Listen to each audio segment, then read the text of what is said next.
RCF. Tous les êtres humains naissent libres et égaux en dignité et en droit. Ils sont doués de raison et de conscience et doivent agir les uns envers les autres dans un esprit de fraternité.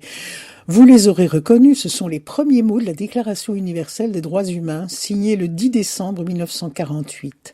Égalité et fraternité en sont les deux piliers. Même si l'égalité entre humains est loin d'être universellement acquise, reconnaissons tout de même qu'un fameux chemin a été parcouru depuis 75 ans. La discrimination est devenue une faute, voire une infraction légalement punissable. Certes, le bel idéal chanté par le Québécois Félix Leclerc, vous savez, quand les hommes vivront l'amour, il n'y aura plus de misère, ce sera la paix sur la terre, les soldats seront troubadours, oui, cet idéal est encore bien éloigné.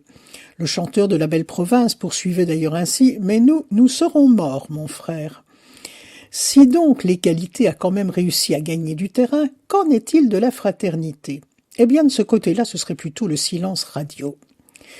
En octobre 2020, le pape François a publié une encyclique justement intitulée « Fratelli tutti », tous frères. Ce n'est sans doute pas un hasard si ce texte extraordinairement fort n'a guère suscité de commentaires, à la différence de Laudato Si qui abordait la question de l'environnement. Ah, l'environnement, ça parle, ça mobilise, enfin ça devrait.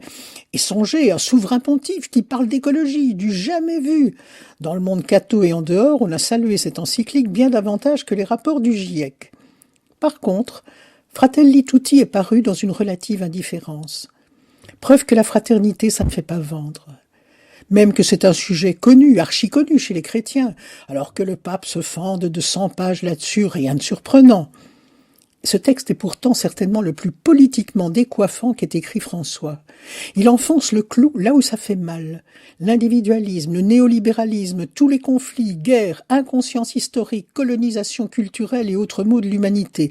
François dézingue calmement mais fermement tout ce qui empêche les humains de vivre entre eux dans un esprit de fraternité. Et je me demande, moi qui n'ai eu ni frère ni sœur, c'est quoi la fraternité, la sororité ? C'est quoi, sinon se reconnaître entre humains comme faisant partie d'une même famille, d'une même origine qui nous rassemble et fait lien ? Mais qu'est-ce donc qui nous rassemble encore dans une société du tout à l'ego ? Comme le dit si bien l'économiste Philippe de Feit, le souci des fins de mois est de plus en plus préoccupant. Et il ajoute, parlant de transition écologique, peut-être sera-t-il bon d'envisager la fin du mois, sans S.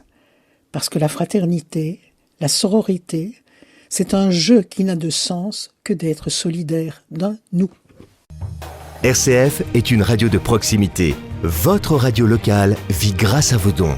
Soutenez votre radio. Faites un don en ligne sur rcf.be.